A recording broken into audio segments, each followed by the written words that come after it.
This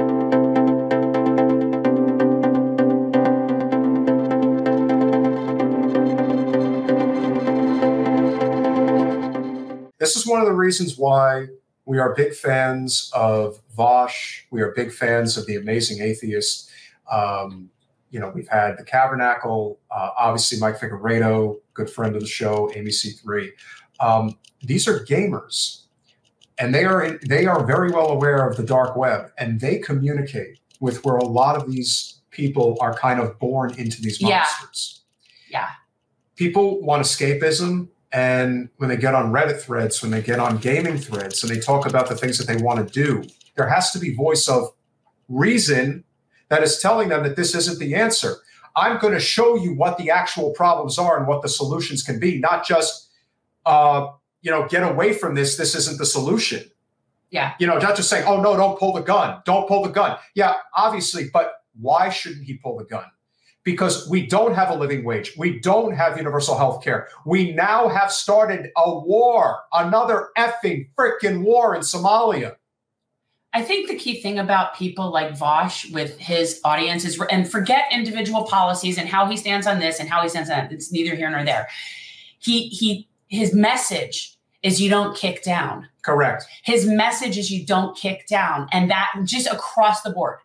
And to me, that's what I look for in people, because when he says that message, he is the person who's saying, it's not the immigrants that are coming here that is the problem for you financially. That's not the cause of your woes. And to Caveman's point, I guess the account is called The Quartering. Vaush had it out with this guy the other day. He started trending all over social media because he was trying to project he was like trying to suggest that the guy who shot up the black supermarket in Buffalo was a leftist. He actually tried to suggest he was a leftist. And Vaush is like, I ain't having this shit. No. He's like, I ain't having this. And he just literally, he went through the guy's manifesto, and apparently there's something in the neo-Nazi world where the number 14 has some type of Third Reich symbolism of some kind. I don't know what the exact, Yeah, Caveman. The quivering, I'm telling you, if you haven't seen the thread, go and check it out. Listen, there are a lot of things that you can say about what motivated this particular person, but racial hatred absolutely played a huge role in why he did this. Oh, yeah. And to suggest otherwise is just being woefully blind and ignorant. And is because this is all a game. And of course, so when Candace Owens, who of course is the ultimate political opportunist, oh my God, is going to talk about, what happened in Buffalo is terrible. But she also wants to bring it back to the mass killing that the black man did with his car during Christmas. And he ran over a bunch of white people. And that is a hate crime as well. And granted, media's not going to cover it the same way. But why do you think it's covered the way that it's covered? It's covered this way because as long as we're arguing about this stuff and not talking about a living wage, not talking about Medicare for all, not talking about redlining, we are not talking about endless war. We are not talking about the fact that the president has the authority to implement the Defense Production Act and not just deal with the baby formula shortage, which is absolutely crazy, but also deal with the fact that we need a clean energy grid and can start building it out right now. Universally speaking, people agree with this. This isn't a dividing issue. These are uniting issues. This is what brings people together. And that is not something that the people in charge can have because they don't have any way to defend their nefarious shit. How about the fact that TD Bank just got caught doing the same bullshit that Wells Fargo was doing, starting fake accounts and charging people countless amounts of money, and there is nothing that's going to happen to them. They are not going to be penalized. And why aren't they going to be penalized, Jen? Please tell the audience why TD Bank will not suffer any consequences for what they did. Because they own everything.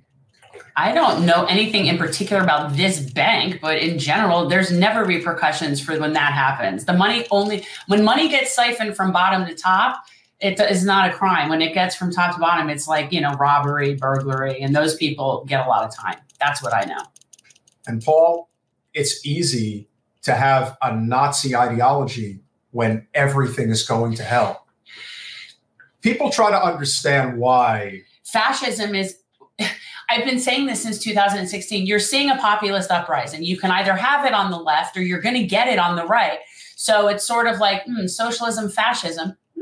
And one of those things is going to win out because that's just what's going to happen. Because we're seeing it all over the world. It's not just here. So you're seeing. Excellent point by Guy, of course. Exactly. That's where the accountability should be, right there. You know, but then again, I think we should be providing people with like dorms and stuff until they can get on their feet, and getting people like set up and setting them up through the process. You mean the fact that we have open spaces in so many buildings everywhere that could actually deal with this right now? I mean that to me, it is unacceptable to incarcerate people who come here, even though they're not documented. And I hate the term illegal. Humans are not illegal. They're just not. That's ridiculous. When somebody uses the term illegal alien, it's like, who are you talking about? Yeah. I'd rather have literal aliens from outer space come here. I would prefer those people to the people that refer to immigrants as illegal aliens. Maybe that's why aliens don't come to Earth, unless, of course, they're actually like they live in every. They wouldn't want to come here. We offer them nothing. Thanks for watching. If you want to support our mission to transform politics into service, please like this video, subscribe, follow us on social media, and consider joining our Patreon, where you'll get early access to our interviews as well as other exclusive content. Links are in the description. Peace out.